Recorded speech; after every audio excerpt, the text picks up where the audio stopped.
Shalom, damai di hati Bapak Ibu Saudara dimanapun berada. Senang sekali di kesempatan kali ini orang boleh baku dapa lagi melalui channel YouTube kami, dan dengan hati yang rindu kami mengajak Bapak Ibu Saudara dimanapun berada untuk dapat bersama dengan kami di tempat ini.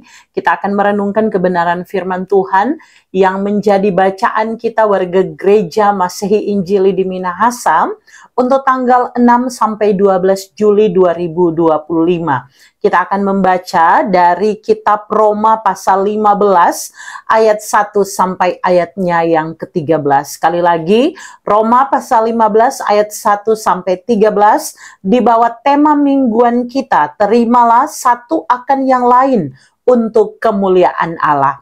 Karena itu di saat ini, mari siapkan diri kita akan membaca dan merenungkan firman. Namun sebelumnya mari kita berdoa. Bapa, di dalam nama Tuhan Yesus, Engkau pencipta langit dan bumi. Engkaulah yang datang ke dalam dunia menjadi firman yang hidup. Kami bersyukur karena dengan mengenal Engkau, kami menerima keselamatan yang menjamin kami menerima hidup kekal di dalam nama-Mu. Terima kasih Tuhan, karena Engkau mengasihi kami yang berdosa dan tidak layak ini. Engkaulah yang melayakkan kami, menebus kami dengan darah-Mu yang mahal. Terima kasih karena di kesempatan kehidupan, Engkau memanggil kami menjadi alat di tangan-Mu Tuhan. Maka perlengkapi setiap kami, tolong kami, sehingga perenungan firman yang akan kami lakukan menuntun kami pada pengenalan akan Engkau, dan biar setiap pemberitaan firman yang kami lakukan menjangkau banyak jiwa datang mengenal Engkau sebagai Tuhan dan Juru Selamat. Tolonglah waktu ke depan sehingga pemberitaan firman sekali lagi sungguh menyenangkan Engkau Tuhan. Demi Kristus Yesus firman kehidupan kami berdoa. Amin. Sekali lagi Bapak Ibu Saudara, di tanggal 6 sampai 12 Juli 2025 kita membaca Roma pasal 15 ayat 1 sampai 13. Sebelumnya saya mengajak kita tentu bisa membaca bagian sebelum teks hari ini, tapi juga bagian sesudahnya. Saya sendiri memilih untuk membacakan ayat 1 dan 2 untuk kita semua. Harapannya kita sudah baca keseluruhannya dulu, karena secara pribadi saya juga sudah baca keseluruhan bagian ini. Alkitab TB2 kasih perikop orang yang lemah dan orang yang kuat. Begini ayat 1 dan 2. Kita yang kuat wajib menanggung kelemahan orang yang tidak kuat, dan jangan kita mencari kesenangan kita sendiri. Setiap orang di antara kita harus mencari kesenangan sesama kita demi kebaikannya untuk membangunnya.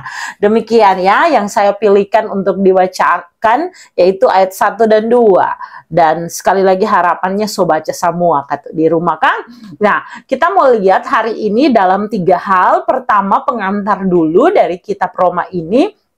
Kemudian kita akan lihat pembagian pokok pikirannya, baru nanti kita akan melihat apa pesan dan mendiskusikannya melalui pertanyaan-pertanyaan MTPJ. Bapak Ibu Saudara, kitab Roma ditulis oleh Rasul Paulus sebagaimana yang dapat kita baca pada Roma pasal 1 ayat 1. Dan kemungkinan dia dibantu oleh Tertius yang menjadi sekretarisnya, sebagaimana dicatat dalam Roma pasal 16 ayat 22. Kitab ini ditulis antara tahun 57 dan 58 Masehi. Saat itu Paulus ada di rumah si Gaius di kota Korintus. Bapak Ibu Saudara, kota Roma ini merupakan pusat kekaisaran Roma, dan jemaat ini terdiri atas orang Kristen Yahudi dan orang Kristen non-Yahudi. Di Roma dikenal dengan banyak sekali akses jalan, makanya orang jadi ngarkang banyak jalan menuju Roma. Dan tentu ini mempercepat berbagai akses, bagaimana kebutuhan dipasok, termasuk bagaimana penyebaran tentang Injil kebenaran Kristus itu dapat tersebar dengan lebih mudah. Nah, Bapak Ibu Saudara, Kitab Roma ditujukan bagi penerima, yaitu orang-orang Kristen di Roma, dan dengan tujuan penulisan kitab ini yaitu agar supaya semua penerima mengerti apa yang menjadi ajaran-ajaran utama kitab ini, yaitu manusia diselamatkan hanya oleh iman kepada Tuhan Yesus Kristus. Maka kalau kita lihat kitab Roma dibagi, ini terdiri dari 16 pasal dan dibagi atas 2, ya. Karena dia mau menjelaskan bagaimana manusia yang berdosa itu diselamatkan. Tetapi kalau tadi dikatakan ada ajaran-ajaran utama dalam kitab Roma, itu sekali lagi dapat kita lihat secara garis besarnya dalam 2 pembagian dari kitab Roma.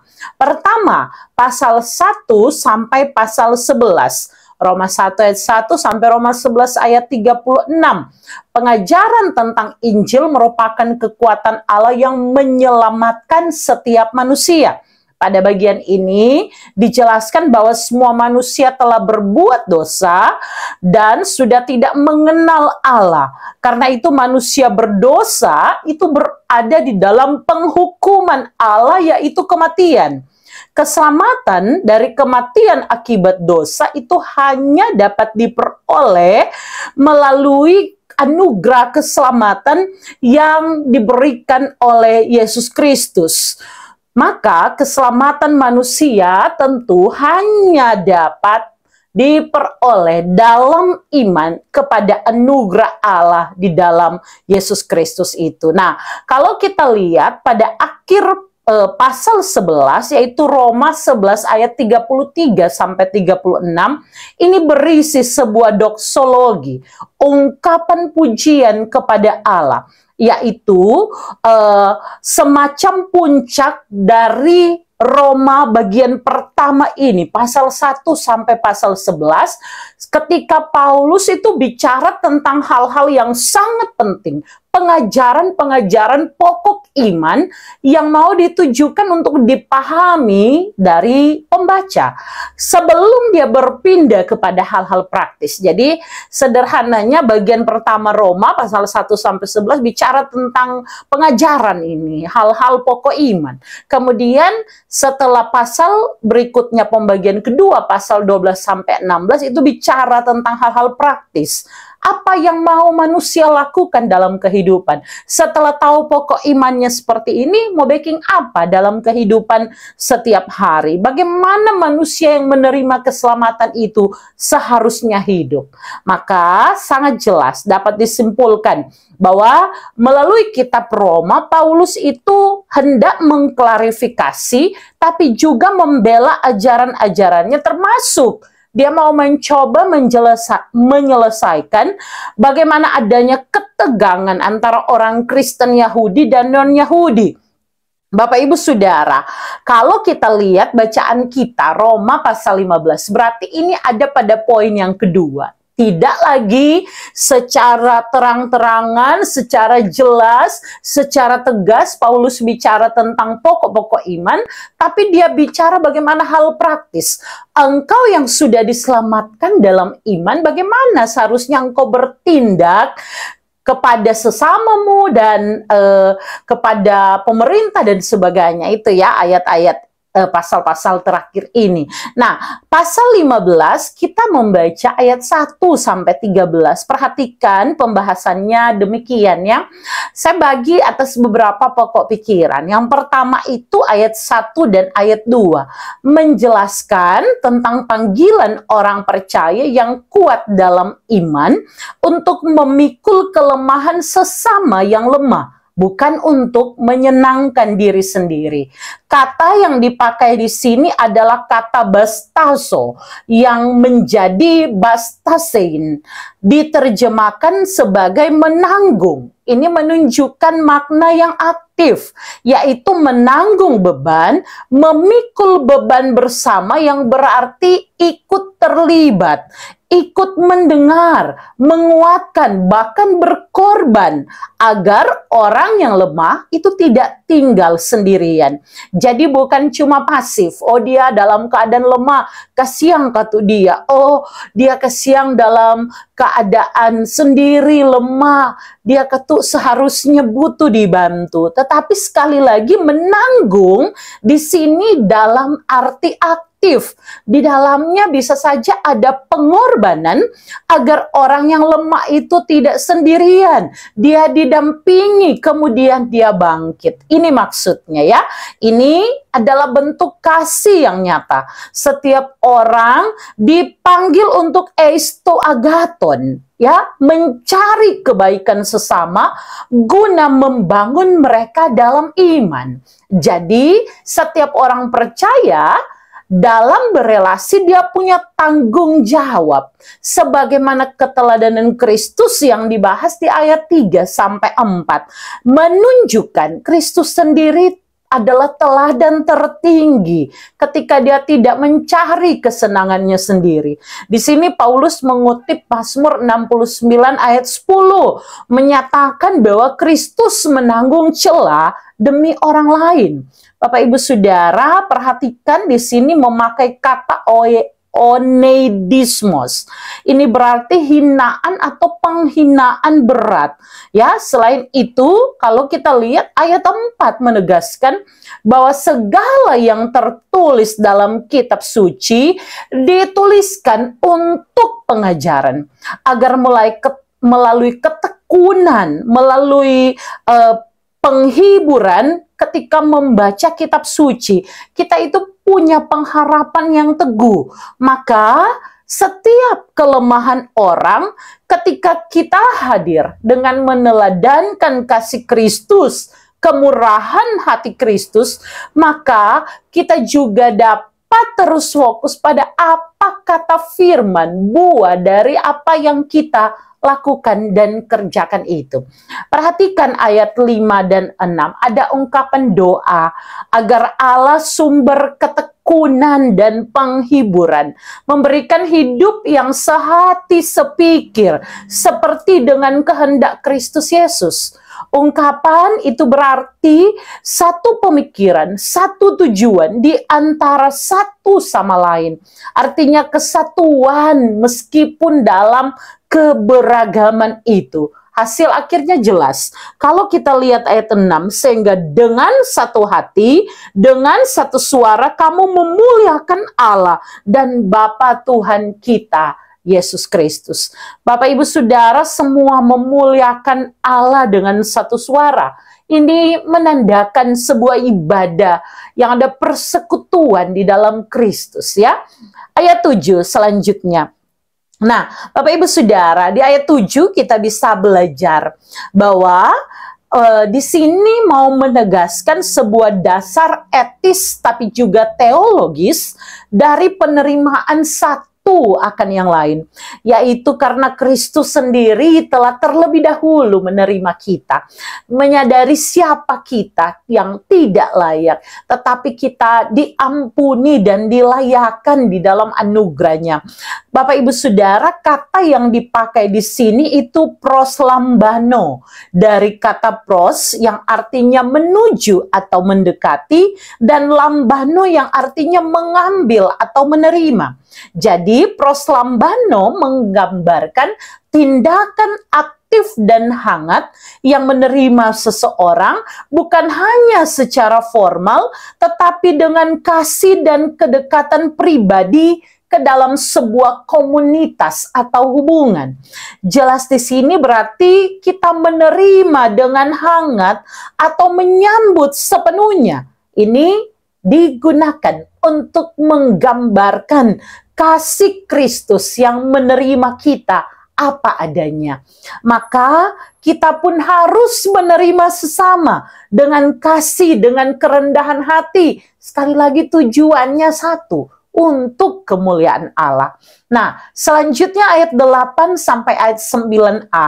Di sini menjelaskan bahwa Yesus datang untuk melayani orang Yahudi karena dia diutus untuk menggenapi janji Allah kepada nenek moyang mereka. tapi dalam bahasa aslinya ia disebut sebagai pelayan kepada orang bersunat. Tapi dalam pelayanannya bukan hanya kepada orang Yahudi saja, karena melalui Yesus bangsa-bangsa lain juga ikut menerima keselamatan, dan karena itu memuliakan Allah karena kasih dan anugerahnya. Ayat 9b sampai 12 menjelaskan selanjutnya bahwa rencana Allah untuk menyelamatkan bangsa-bangsa di luar Israel sebenarnya itu sudah dinubuatkan sejak zaman dulu. Paulus mengutip beberapa ayat dari Perjanjian Lama. Dia pakai ungkapan Mazmur, Ulangan, tapi juga Yesaya. Ketiga kutipan ini mau menunjukkan bahwa kabar keselamatan memang ditujukan bagi semua orang, bukan hanya orang Yahudi saja. Kita bisa perhatikan kalimat seperti bersukacitalah hai bangsa-bangsa, atau kalimat bangsa-bangsa akan berharap kepadanya. Ini menegaskan bahwa sejak awal Allah ingin semua bangsa itu mengenal Dia, karena keselamatannya berlaku untuk semua orang tanpa memandang suku, bangsa, ataupun latar belakang. Nah, ayat 13 ini bagian yang terakhir dari perenungan kita di sepanjang minggu ini. Ini merupakan doa penutup dari Rasul Paulus agar jemaat itu dipenuhi pengharapan oleh kuasa Roh Kudus. Perhatikan ada kata-kata yang sangat penting bahwa Allah sumber pengharapan. Dia Allah yang kita sembah.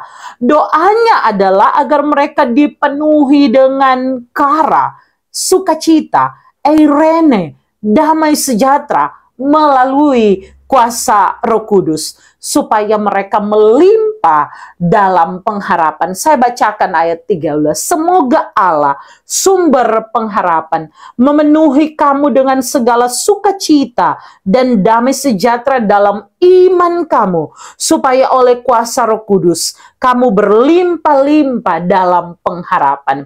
Ini juga mau menunjukkan kepada kita bahwa damai sejahtera, sukacita itu hanya bisa didapatkan jika kita ada di dalam Dia. Dan ketika kita menerimanya, kita terpanggil untuk dapat menjadi berkat kepada orang-orang di sekitar kita.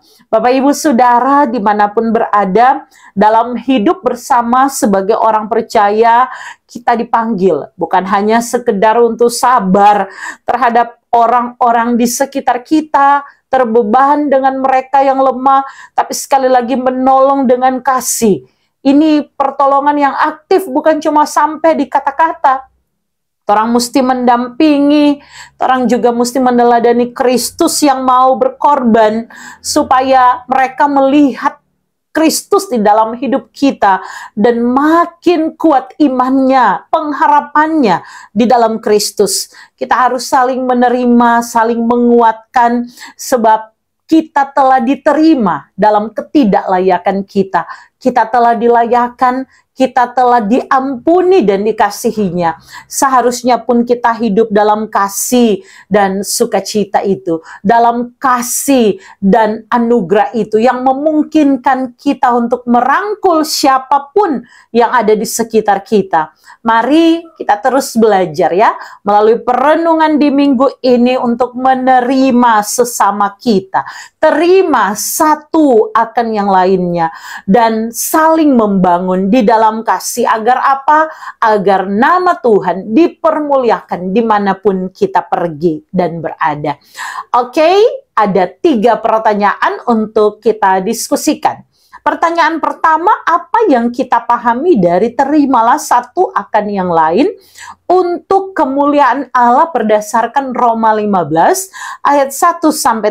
Sudah jelas tadi, tapi sekali lagi kalau mau disimpulkan, memang tema minggu ini artinya orang tuh diajak untuk menerima dan dan menolong orang-orang di sekitar kita, untuk mendampingi mereka yang lemah ketika mereka lemah iman, mereka juga berbeda pemahaman dengan kita, kita tetap merangkul mereka. Menerima di sini sekali lagi bukan cuma sok ramah, oke, sampai di kata-kata mau bergaul, tapi sungguh-sungguh mau buka hati kita untuk orang-orang yang mungkin berbeda, tapi kita mau rangkul mereka yang ada di sekitar kita. Teladannya siapa? Karena Kristus telah lebih dulu menerima kita. Kita melakukannya bukan untuk diri kita sendiri, tetapi sungguh dengan kasih Kristus. Satu waktu Tuhan Yesus sendiri pernah ditanya, siapakah sesamaku manusia? Itu ada di perumpamaan ya, orang Samaria yang murah hati di kitab Lukas. Bapak Ibu Saudara, pada waktu itu Yesus menunjukkan sesama kita adalah siapa saja yang membutuhkan kasih dan pertolongan tanpa melihat suku, agama, ataupun latar belakang. Lihatlah, ternyata yang disebut sesama justru adalah orang Samaria. Dia yang menunjukkan kasih yang tulus, kasih yang bahkan mau berkorban. Jadi menerima satu akan yang lain bukan hanya berlaku kata orang sesama gereja saja, tapi juga dalam kehidupan sehari-hari, di lingkungan di mana saja Tuhan tempatkan kita, kita harus menerima dan menolong orang lain. Yang kedua, mengapa realitas kehidupan warga gereja masih menampilkan kehidupan yang sulit menerima satu dengan yang lain dalam persekutuan? Nah, ini tentu kita bisa jawab masing-masing dalam konteks kita ya. Banyak hal ketika terjadi, biasanya ketika orang tuh fokus pada perbedaan. Orang kok bukan dari kolom yang sama, bukan satu jemaat, orang kok nyanda kawan nua, atau mungkin kelemahan, kita fokus pada kelemahan orang ya. Saya terbatas bagaimana mau tolong orang, ataupun juga fokus pada kesalahan orang. Dia kok begitu, itu DP akibat kita nih mau tolong dan sebagainya. Tapi kalau kita fokus pada kasih dan kerendahan hati, kita tidak merasa benar sendiri, kita mau terbeban dengan orang, maka saya rasa hal-hal ini tidak lagi menjadi realitas kehidupan, apalagi kita sebagai warga gereja. Bapak Ibu Saudara, begitu banyak orang yang hidup mementingkan ego, kepentingan pribadi, bahkan tidak mau pulih dari luka-luka masa lalu.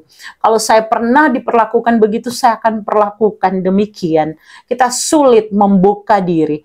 Padahal kita sadar kita sudah menerima kasih karunia-Nya, anugerahnya secara cuma-cuma. Bukankah kita dipanggil untuk melakukan hal yang sama kepada sesama kita? Kalau realitas ini ada di sekitar kita, dalam persekutuan kita, mari kita gumuli sama-sama agar paradigma ini dapat dipatahkan karena kehidupan yang sesuai standar firman. Pertanyaan terakhir, bagaimana kita sebagai warga gereja menyikapi realitas sosial kita yang syarat dengan kepelbagaian pemahaman dan perbedaan latar belakang. Bapak Ibu Saudara, kita mau tidak mau sebagai warga negara yang kita cintai ini, negara Indonesia, kita hidup dalam kepelbagaian. Tapi juga sebagai anggota tubuh Kristus, kita juga hidup dalam kepelbagaian. Ada yang fungsinya sebagai mata jelas terlihat. Ada yang fungsinya sebagai tangan jelas terlihat. Tapi mata tidak bisa berkata kepada tangan, engkau tidak bisa. Tanpa aku demikian pun sebaliknya. Maka kita harus belajar untuk melihat keragaman itu sebagai sebuah kekayaan, bukan ancaman. Kita harus melihat bahwa dalam Kristus segala sesuatu diciptakan untuk tujuannya masing-masing. Dan satu hal, yaitu untuk memuliakan Allah Bapa di sorga. Bapak Ibu Saudara dimanapun berada, realitas sosial menampilkan dan mempertemukan kita dengan kepelbagaian. Ini tidak bisa ditolak selama kita hidup, apalagi kita sebagai makhluk sosial. Tapi kita perlu membuka hati, kita perlu mendengar, memahami satu dengan yang lain. Dengan kasih, kita bisa mulai dari hal-hal sederhana. Jangan cepat jam menghakimi. Mari berkomunikasi dengan baik, buka ruang untuk dialog, berikan dukungan kepada orang-orang yang bergumul. Karena saat kita mau menghargai, membuka diri, kita sedang menunjukkan kasih Kristus yang mau merangkul itu. Biarlah di sepanjang minggu ini saat orang baca satu tema, terimalah satu akan yang lain untuk kemuliaan Allah. Kita akan lihat ada jiwa-jiwa di sekitar kita dan semuanya itu penting untuk kemuliaan Allah. Tidak ada yang tidak penting. Siapapun orang-orang yang Tuhan taruhkan di hati kita untuk kita layani, kita doakan, kita gumuli, kita sentuh dengan kasih Kristus. Orang jangkau untuk kemuliaan nama Tuhan. Amin. Firman Tuhan, mari kita berdoa. Bapa di sorga, terima kasih untuk kebaikan-Mu.